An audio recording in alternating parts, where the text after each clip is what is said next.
Hello दोस्तों, नमस्कार। एक बार फिर से आप सभी का पैरामेडिकल की इस यूट्यूब चैनल टोटल लर्निंग पर दोस्तों बहुत बहुत स्वागत है ना। तो दोस्तों आप सभी के लिए मैं फिर से आपके लिए 8 बजे से, जैसा कि आप सभी को पता है कि हमारे इस चैनल पे दोस्तों 8 बजे से प्रतिदिन लाइव क्लासेस मिलती है। तो जो विद्यार्थी हमारे इस चैनल पे नए हैं तो मैं उनको इन्फॉर्म कर देता हूं कि 8 बजे आपको शाम में आपको लाइव क्लासेस यहाँ पे मिलती है। तो यहाँ पे क्वेश्चंस को प्रैक्टिस करवाया जाता है, तो प्रैक्टिस करिएगा। सुबह में भी क्लासेस मिलती है, आपको मैथमेटिक्स के क्वेश्चंस को प्रैक्टिस करवाया जाता है, तो ज़रूर जुड़िए। और पीडीएफ पाने के लिए आप हमारे टेलीग्राम चैनल को डाउनलोड कर लीजिए। और जो विद्यार्थी अभी तक से एप्लीकेशन को हमारा नहीं डाउनलोड किया है तो जाइए, कमेंट में मैंने डाल दिया है, डिस्क्रिप्शन में मैंने डाल दिया है, जाकर के हमारा टोटल लर्निंग ऐप को इंस्टॉल करिए। वहाँ पर दोस्तों आपको फ्री ऑफ कॉस्ट 10 सालों का प्रीवियस ईयर क्वेश्चन पेपर हमारे एप्लीकेशन पे है। टोटल लर्निंग ऐप है। अगर प्ले स्टोर पे आपको नहीं मिलता है तो वीडियो के डिस्क्रिप्शन में आपको मिल जाएगा या कमेंट सेक्शन में आपको लिंक मिल जाएगा, वहाँ पे जाकर के आप डाउनलोड कर सकते हैं ऐप को। और फ्री स्टडी मटेरियल में जाइएगा, आपको मिल जाएगा। ठीक है, चलिए आज के सेशन को शुरू करते हैं। हिंदी का मोस्ट इंपॉर्टेंट क्वेश्चन को करते हैं। तो यहाँ पर देखिए दोस्तों, पहला क्वेश्चन आपके स्क्रीन पर है। सभी लोग बताइएगा विद्यार्थी। यहाँ पे पहला नंबर क्वेश्चन कहता है, शतरंज के खिलाड़ी कहानी के लेखक हैं। बताइएगा शतरंज के खिलाड़ी जो कहानी है दोस्तों, उसके लेखक कौन है। ऑप्शन नंबर ए कहता है जयशंकर प्रसाद। चलिए, ऑप्शन नंबर बी कहता है प्रेमचंद। ऑप्शन नंबर सी कहता है राम कुमार। और ऑप्शन नंबर डी कहता है नामवर सिंह। चलिए, आप लोग अपना अपना आंसर बताना स्टार्ट कर दीजिए। चलिए, बहुत अच्छा। तो यहाँ पे आंसर क्या हो जाएगा दोस्तों? यहाँ पे आंसर ऑप्शन नंबर शतरंज के खिलाड़ी के लेखक कौन? अगर आप लोग ऑप्शन नंबर बी बता रहे दोस्तों तो देन आप सभी का आंसर सही है। आप सभी का आंसर क्या है दोस्तों? सही है, ऑप्शन नंबर बी, यानी कि मुंशी प्रेमचंद के द्वारा यह कहानी शतरंज के खिलाड़ी लिखे गई हैं। इस पर दोस्तों सत्यजीत राय ने एक फिल्म भी बनाई है। कौन फिल्म बनाई है? सत्यजीत राय ने इस पर एक फिल्म बनाई है। ठीक है, याद रखिएगा। और आपसे रिलेटेड, ये प्रेमचंद से रिलेटेड एक और क्वेश्चन पूछ देता है कि कलम का जादूगर किसे कहा जाता है ना। कलम का जादूगर किसे कहा जाता है, ऐसा प्रश्न आ जाता है आपके एग्जाम में।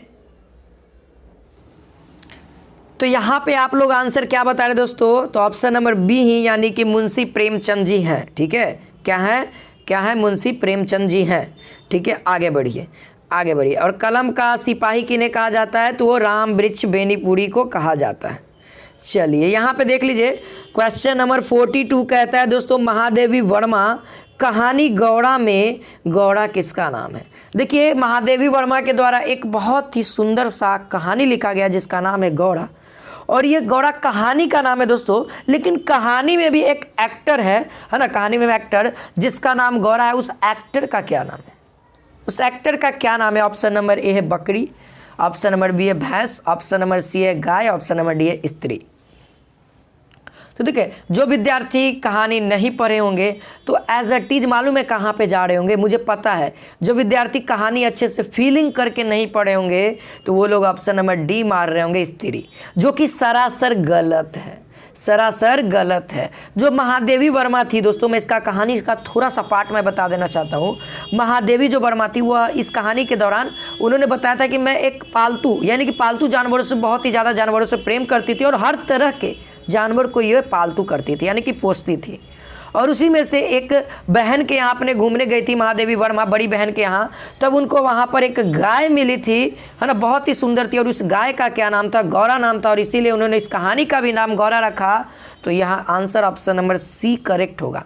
जो विद्यार्थी ऑप्शन नंबर सी बता रहे थे सही है। लास्ट में ये गाय मर जाती है, गौरा मर जाती है ना। किसके कारण? तो ग्वाला के लापरवाही के कारण ग्वाला उसको जानबूझ के जो गुड़ होता है, यानी कि मीठा में सुई डाल करके दे देता है और वो खा जाती है। और सुई उसका शरीर में नुकसान करता है ना। शरीर में पूरा जंग लग जाता है, जिस कारण पूरा उसका कहानी ख़त्म कर देता है, छोटा सा सुई। चलिए, यहाँ पे क्वेश्चन नंबर 43 कहता है दोस्तों, ऐसी वाणी बोलिए मन का आपा खोए के लेखक कौन है?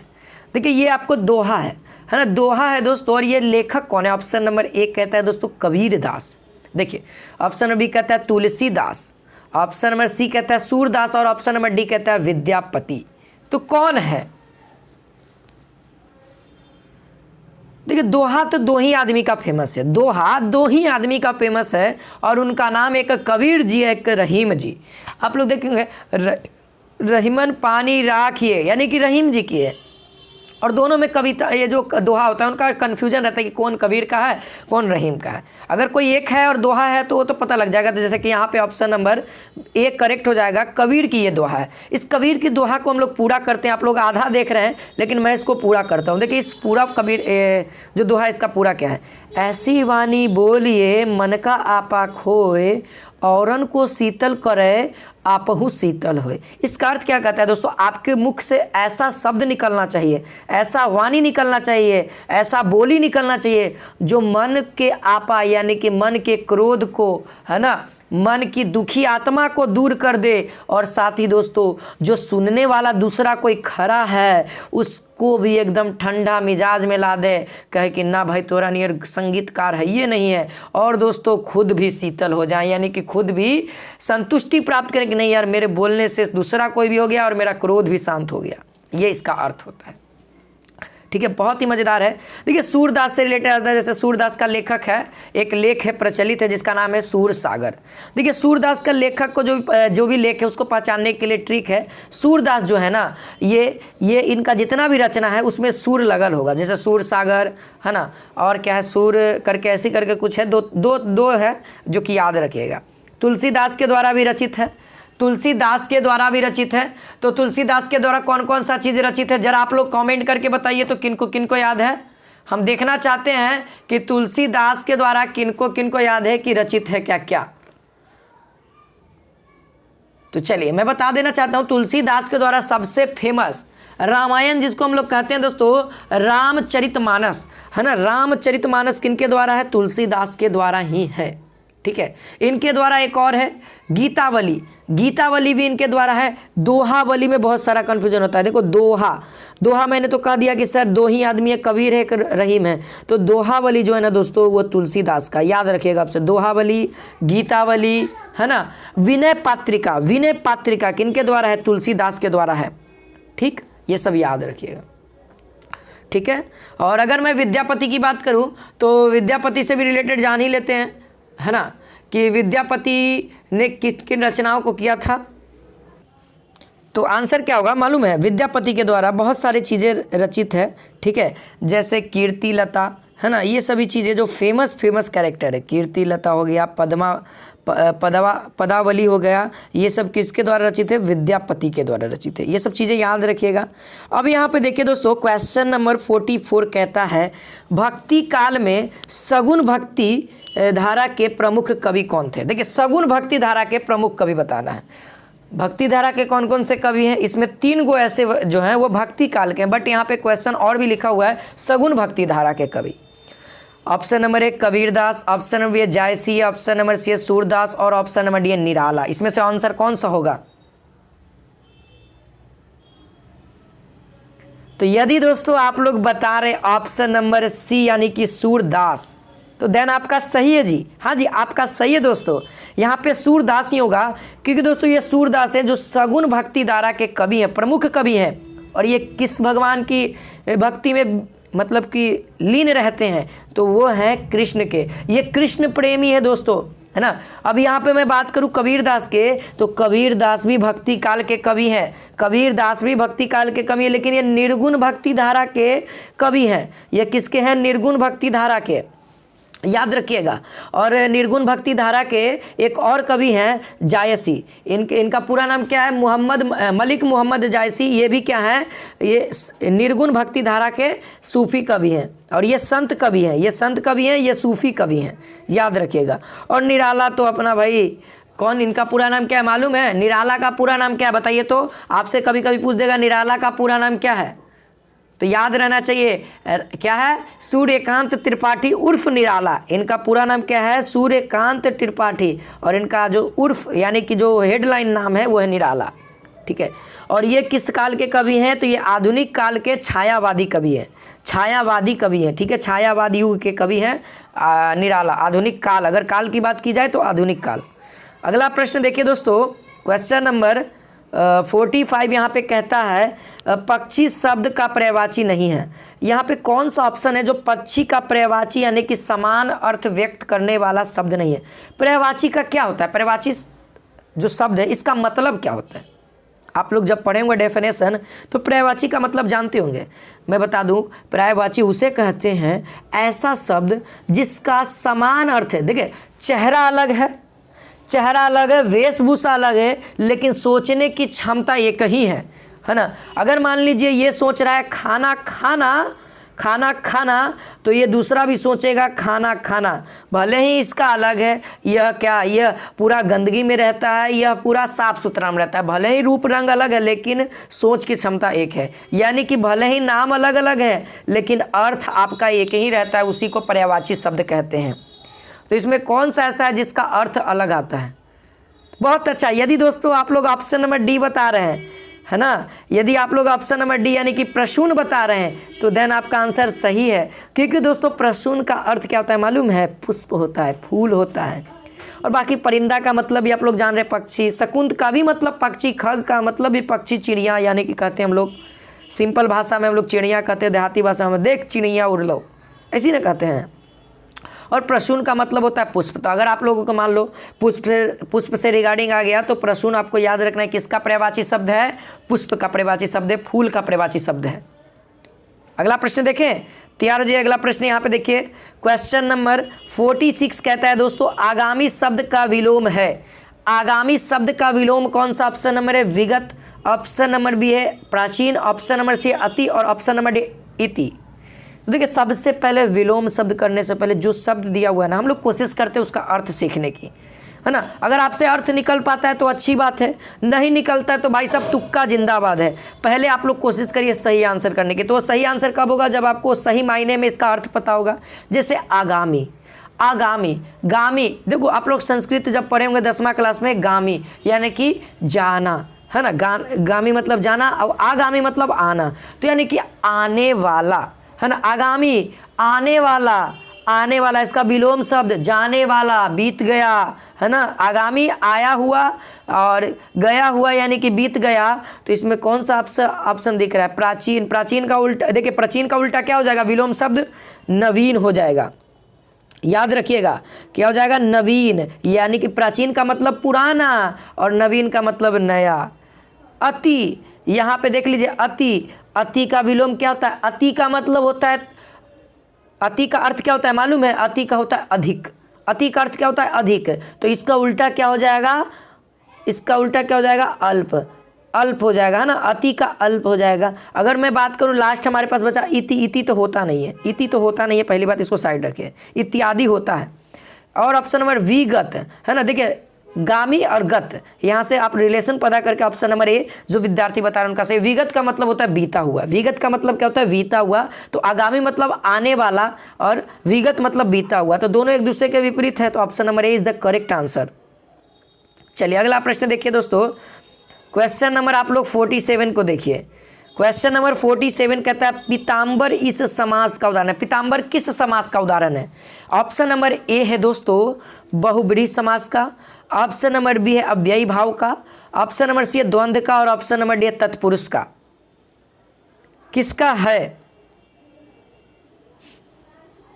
बताने का आप लोग कष्ट करिए, बहुत ही इंपॉर्टेंट है। समास से आपके एग्जाम में एक क्वेश्चन रहेगा, संधि से रहेगा, उपसर्ग एवं प्रत्यय रहेगा, शुद्ध अशुद्ध शब्द रहेगा, स्त्रीलिंग पुल्लिंग रहेगा, है ना। एक एक क्वेश्चन 15 को तो क्वेश्चन आता है। कारक वाला से रहेगा, जैसा कि देखिए 48 लगता है कारके से है। बहुत ही आसान सवाल है इसका। देखिए जो विद्यार्थी लोग ऑप्शन नंबर ए बता रहे हैं यानी कि बहुब्रीहि उनका सही है, क्योंकि पीताम्बर यानी कि पीला है अंबर जिसका, अर्थात तीसरा पद यानी कि अन्य पद प्रधान होता है उसको हम लोग बहुब्रीहि समास कहते हैं। और अन्य पद कहने का मतलब अर्थात भगवान विष्णु, और भगवान विष्णु यहाँ पे महत्व दिखा रहे हैं, महत्व उनका है। तो इसीलिए ऑप्शन नंबर ए अन्य पुरुष यहाँ पे क्या हो गया? प्रधान हो गया। तो बहुब्रीहि हम लोग आंसर टिक कर देंगे। ठीक है। और अवयव यानी कि जो आगे में अवयव शब्द से जुड़ा हो उसे अव्ययी भाव कहते हैं। जैसे आजन्म, आजन्मा, ये सब क्या अव्ययी भाव। अ लगल रहे, देखिए अ लगल रहेगा सिंपल केवल, तो यह कौन सा समास हो जाएगा, तो निज समास। इसको क्या कहते हैं, निज समास। अगर आ रहेगा तो अव्ययी भाव समास मारना, अ रहेगा तो निज, आ रहेगा तो अव्ययी भाव। ट्रिक बता रहे हैं, याद रखना, बहुत काम करेगा। चलिए आगे बता रहे हैं, आगे बढ़िए, आगे बढ़िए। क्वेश्चन नंबर 48 देखिए आप लोग, है ना। क्वेश्चन नंबर 48 है ना, कहता है गुरु ने शिष्य को शिक्षा दी, गुरु ने शिष्य को शिक्षा दी में शिष्यों का कारक क्या है। तो शिष्य के साथ हमारा पहले देखते हैं क्या रिलेशन है, क्या चीज़ लगा हुआ है। तो यहाँ पे शिष्य को आ रहा है, तो हम लोग सोचेंगे को किसका किसका होता है ना। को किसका किसका होता है आपको याद करना चाहिए। ऑप्शन नंबर ए कर्ता, ऑप्शन नंबर बी करण, ऑप्शन नंबर सी संप्रदान, ऑप्शन नंबर डी कर्म। पहले आप लोग आंसर बताइए, फिर मैं आपको समझाते हुए आंसर बताऊंगा। चलिए इसका आंसर क्या होगा, तो यहाँ पे आंसर जो विद्यार्थी लोग ऑप्शन नंबर सी बता रहे हैं तो उनका सही है। अब कहिए कि सर सी कैसे हो गया, सर सी कैसे हो गया, थोड़ा ठहर जाओ, डी काहे नहीं होगा।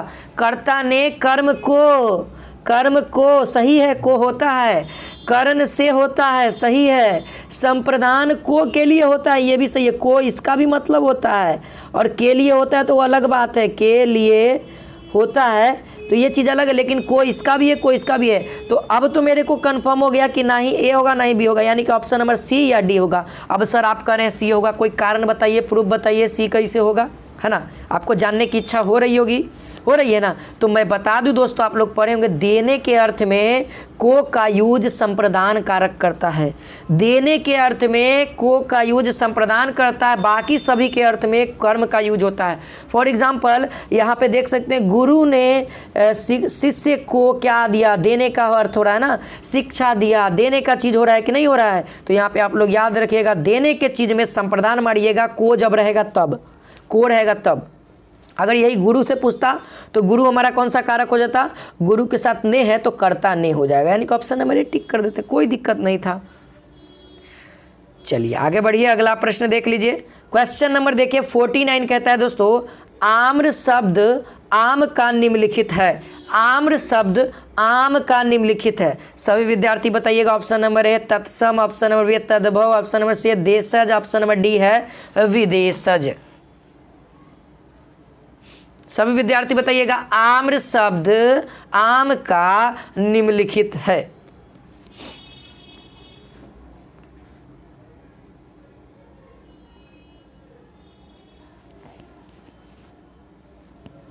हाँ जी, इसका आंसर क्या हो जाएगा दोस्तों, हाँ बहुत अच्छा। जो विद्यार्थी लोग ऑप्शन नंबर ए को बता रहे हैं, यानी कि ऑप्शन नंबर ए यानी कि तत्सम बता रहे हैं, उनका सही है।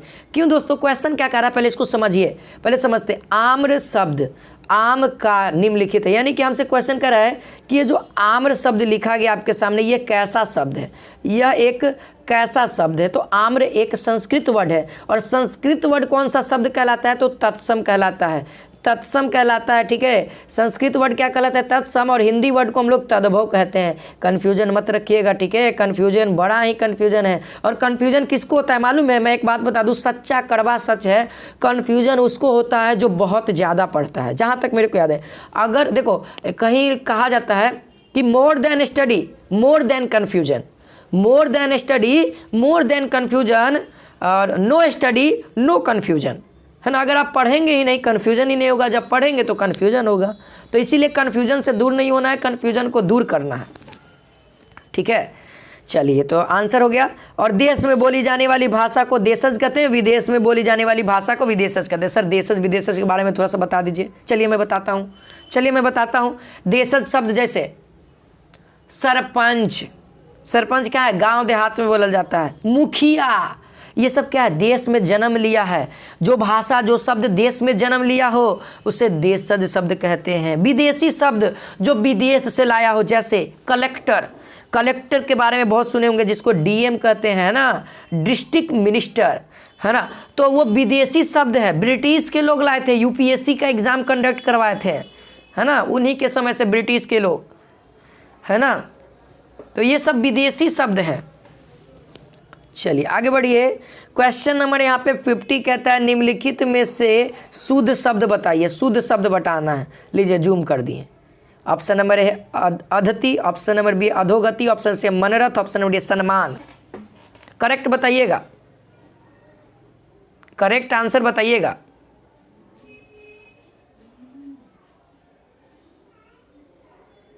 देखिए यहाँ पे अगर मैं शुद्ध वर्ड की बात करूँ तो यदि दोस्तों आप लोगों का ऑप्शन आ रहा है ऑप्शन नंबर बी यानी कि अधोगति, तो सही है। अधोगति यदि आ रहा है तो सही है, क्योंकि दोस्तों यही एक शब्द अच्छे तरीके से लिखा। बाकी सम्मान लिखा हुआ है, सम्मान का सम्मान लिख दिया, सलमान लिख देता है क्या बढ़िया। सम्मान का लिख दिया, सलमान लिख दो, नहीं तो सम्मान लिख दो, सही हो जाएगा। मनरथ नहीं लिखो भाई साहब, मनोरथ लिख दो, सही हो जाएगा। मनोरथ। देखो अधति आपने कहीं पढ़ा है, नहीं पढ़ा है, लेकिन अधापी पढ़ा होगा। ये आप लोगों ने कहीं ना कहीं, ये रुकिए, अधधापी ये चीज़ पढ़ा होगा, या यद्यपि पढ़ा होगा, तो ये कंप्रोमाइज होगा। लेकिन अधति कहाँ पढ़े भाई साहब, ये गलत है। तो ऑप्शन नंबर बी हमारा अधोगति सही है। चलिए अगला बताइए। क्वेश्चन नंबर 51 कहता है निम्नलिखित में से कौन सा पुल्लिंग शब्द है। ऑप्शन नंबर है टट, ऑप्शन नंबर ए डगर, ऑप्शन नंबर सी भीड़, ऑप्शन नंबर डी ओस। जल्दी से कमेंट करके बताना है सभी विद्यार्थियों को।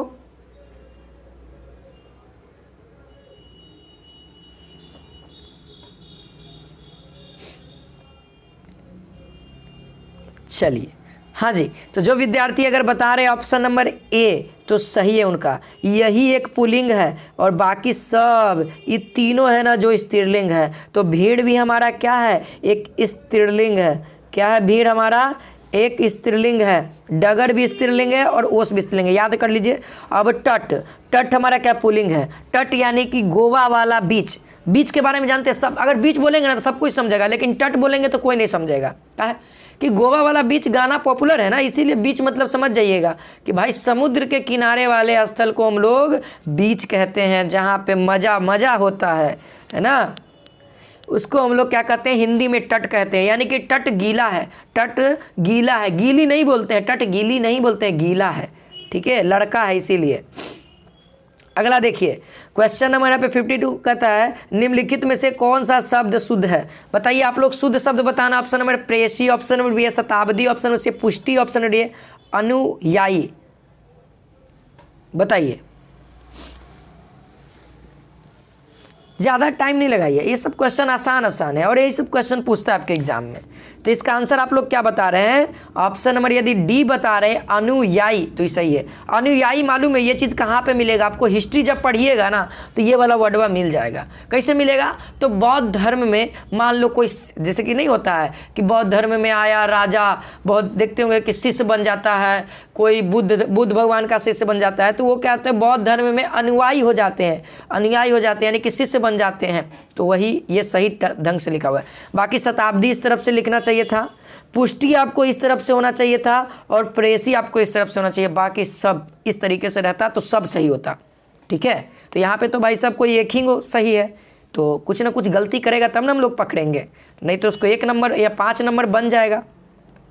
यहाँ देखिए क्वेश्चन नंबर 53 कहता है दोस्तों कलेजा ठंडा होना का अर्थ क्या है। बहुत आसान सवाल। ऑप्शन नंबर ए मर जाना, ऑप्शन नंबर बी संतोष होना, ऑप्शन नंबर सी है लज्जित होना, ऑप्शन नंबर डी है विपत्ति आना। लज्जित कर देंगे चलिए बताइए कौन सा आंसर होगा। कलेजा ठंडा होना, कभी आप लोग गांव देहात का लड़ाई नहीं देखे हैं तो कलेजवा ठंडा हो गलो ना, हमारे बेटवा के माथा फट गेलो तो ऐसे नहीं बोलता है, कलेजवा ठंडा हो गलो ना, यानी कि संतोष हो गलो ना तोरा। जब बंटवारा होता है तो लूट ले ली ना हमरा, कलेजा ठंडा हो गलो ना लूट के हमरा। जब बंटवारा होता है तब उस समय गांव देहात में ऐसे होते रहता है, ठीक है। ये सब चीज़ें शहरे में बहुत कम सुनने को मिली होगी, क्योंकि जैसे ही कोई गरियाया ना, गाली दिया, कुछ भी किया, तो मालूम है क्या होता है, डायरेक्ट 100 नंबर पे कॉल किया, थाना वाला आया, टांग के लेके गया, क्योंकि जानता है आप किसी का अपमान नहीं कर सकते हैं, ठीक है। आप किसी का बिना गलती के अपमान नहीं कर सकते हैं, ठीक है। कुछ उसके लिए भी रूल एवं रेगुलेशन है। आपको गलती किया है तो कुछ अलग तरीके से आप किसी का अपमान ऐसे नहीं कर सकते हैं, वो सब भी एक्ट के तहत। जब आप अति पढ़िएगा ना पॉलिटी, सर पॉलिटी पढ़ाएंगे ना तब आपको समझ में आएगा। पॉलिटी जो बच्चे पढ़ेंगे मेरे साथ पेड क्लास में, उसके लिए, ठीक है। लास्ट में आप लोग देखिएगा किस तरीके से क्लासेस ज्वाइन करना है, किस तरीके से ऐप डाउनलोड करना, सारा चीज़ बताया जाएगा। यहाँ पे देखिए दोस्तों, तो option number B is the correct answer हो गया, सब लोग समझ ही गए होंगे। अब देखिए क्वेश्चन नंबर 54, देखिए इसका आंसर मैंने ऑलरेडी बता रखा है, आपको मैंने बता दिया अभी कुछ देर पहले ही। अति का विलोम शब्द क्या है? अति का विलोम शब्द ऑप्शन नंबर है अंत, ऑप्शन नंबर बी अल्प, ऑप्शन नंबर सी बहु, ऑप्शन नंबर डी अथ। अति का अर्थ क्या होता है सबसे पहले ये पता करिए। चलिए मैं बता देता हूँ। अति का मतलब होता है अधिक। अब बता दीजिए। देखिए बहुत सारे बच्चे क्या बता रहे होंगे ना, अंत बता देते हैं कभी कभी। अति और अंत सूट करता है, अति अंत है ना, तो ये सूट करता है, तो कभी कभी बच्चे ऑप्शन नंबर ए रंग देते हैं, तो गलत हो जाता है। सूट करने वाला नहीं चाहिए, है ना। जो दिखता है वो सच नहीं होता है, जो न दिखता है वो कभी कभी सच होता है। तो यहाँ पे आंसर हो जाएगा ऑप्शन नंबर बी। अति का मतलब अधिक का उल्टा कर रहा है, यानी कि कम, यानी कि अल्प। ठीक है, कितना जल्दी हो गया। चलिए अगला प्रश्न देखिए, क्वेश्चन नंबर 55 का आंसर करिए फटाक दुनिया आप लोग। जल का पर्यायवाची है, जल का पर्यायवाची क्या है? सलील, ऑप्शन नंबर बी है सरोज, ऑप्शन नंबर सी है पावक, ऑप्शन नंबर डी अंबर। बताइए जल्दी से आप लोग कमेंट करके बताइए मुझे।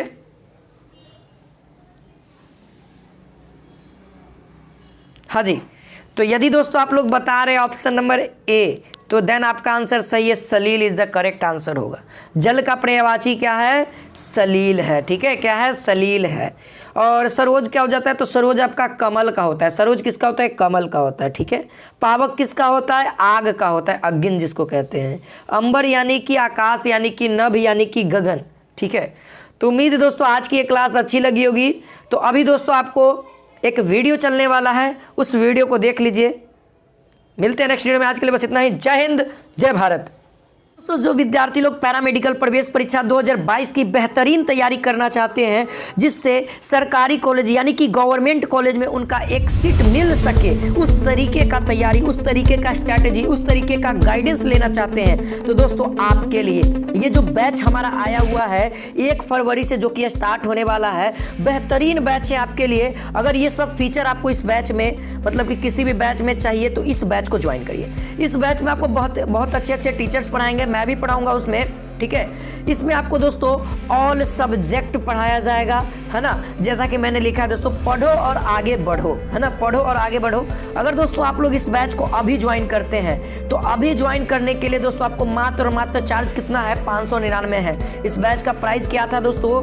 999 रुपया था। 40% का डिस्काउंट दिया जा रहा है। यही बैच दोस्तों आपको कुछ दिन में 799 का हो जाएगा। तो जाइए अभी ज्वाइन कर लीजिए। अब ज्वाइन कैसे करना है सारा चीज बताता हूँ। पहले आप लोग देख लीजिए कि फैसिलिटीज क्या है। तो यहाँ पे दोस्तों आपको जो भी क्लासेस मिलेगी वो लाइव मिलेगी, लाइव का रिकॉर्डिंग भी मिलेगा, और साथ ही दोस्तों आपको रिकॉर्डिंग कुछ लेक्चर्स रिकॉर्डिंग प्रोवाइड किए जाएंगे।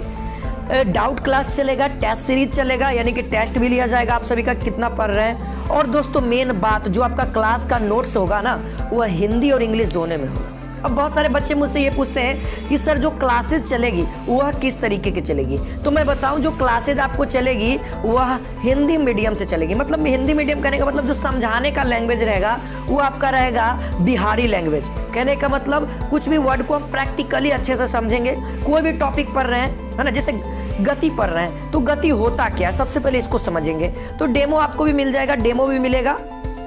अगर जो बच्चे मुझे पुराने समय से जान रहे हैं तो उनको डेमो की जरूरत नहीं है, है ना, डेमो की उनको जरूरत है। गति क्या है? तो गति दोस्तों जब तक दो वस्तुओं के बीच में कंपेयर, है ना, दो वस्तुओं के बीच में जब तक तुलना नहीं करेंगे तो वो गति नहीं बताएगा, है ना। जब तक दो वस्तु के, यानी कि गति हमारा क्या दोस्तों? एक तुलना करने का चीज है ना। इस तरीके से समझेंगे, इस तरह का लैंग्वेज रहेगा आपका। मोशन कहीं कहीं आपको इंग्लिश वर्ड में यूज किया जाएगा, कहीं कहीं आपको हिंदी वर्ड यूज किया जाएगा। तो अब आप लोग देख लीजिए कि आपको इस बैच में ज्वाइन करना चाहिए कि नहीं करना चाहिए। इंग्लिश मीडियम वाले, हिंदी मीडियम वाले डेफिनेटली कर सकते हैं। कुछ सब्जेक्ट आपको मालूम है इंग्लिश में भी सिखाया जाएगा, हिंदी में भी सिखाया जाएगा। तो मैं कहूँ जहाँ तक आपको ज्वाइन करना चाहिए, हिंदी मीडियम हो चाहे इंग्लिश मीडियम हो, क्योंकि आपको केवल एंट्रेंस को ही तो तैयारी करना है, और एंट्रेंस में हिंदी इंग्लिश दोनों आता है। अब देखिए, अब यहाँ पे आप लोग इस बैच को ज्वाइन करने के लिए क्या करना पड़ेगा? आप लोग जाइए प्ले स्टोर पे, टोटल लर्निंग ऐप है, या प्ले स्टोर पे नहीं मिल रहा है तो आप हमारे डिस्क्रिप्शन के लिंक पे जाइए, वहाँ पे आपको मिल जाएगा, या कमेंट में आपको लिंक प्रोवाइड कर दिया हूँ, वहाँ से आप लोग जाकर के ऐप को डाउनलोड कर सकते हैं। ठीक है, फिर उसके बाद जुड़ने के बाद दोस्तों यदि आप लोग अपना ऐप डाउनलोड कर लिए तो वहाँ पे मोबाइल नंबर वगैरह वगैरह डाल के वहाँ पे जुड़ जाना है और नाम वगैरह सही डालिएगा। और अब क्लास करने के लिए कैसे जुड़ना है, तो क्लास करने के लिए बेसिकली दोस्तों आप लोग यहाँ पे देख सकते हैं, यहाँ पे देखिए स्टोर का ऑप्शन आ रहा है, तो स्टोर वाले पे जाइएगा तो ये हमारा एक कोर्स आपके सामने दिख जाएगा जिसका फी अभी कितना है 599 है। तो इस पे जाइए, पे करके आप लोग जुड़ जाइए। और 1 फरवरी से क्लासेज स्टार्ट होगी आप सभी की, तो जितना जल्दी जाइए। 599 का भी केवल ऑफर है कि एप्लीकेशन आया है इसीलिए, है ना। और फ्री ऑफ कॉस्ट भी एप्लीकेशन पे कुछ ना कुछ प्रोवाइड होगा, जैसे ई बुक मिलेंगे, प्रीवियस ईयर क्वेश्चन भी आपको इसी ऐप पे मिल जाएगा, बहुत तरह की चीज़ें आपको इस ऐप पे मिलेंगी। तो इस ऐप को डाउनलोड करके रखना है, ठीक है। और जो बच्चे मतलब कि पेड कंटेंट लेना चाहते हैं तो उनके लिए भी मैंने प्रोसेस बता दिया, तो जाइए जल्दी से। जो बच्चे नहीं डाउनलोड किए डाउनलोड कर लीजिए। मिलते हैं नेक्स्ट वीडियो में। जय हिंद, जय भारत।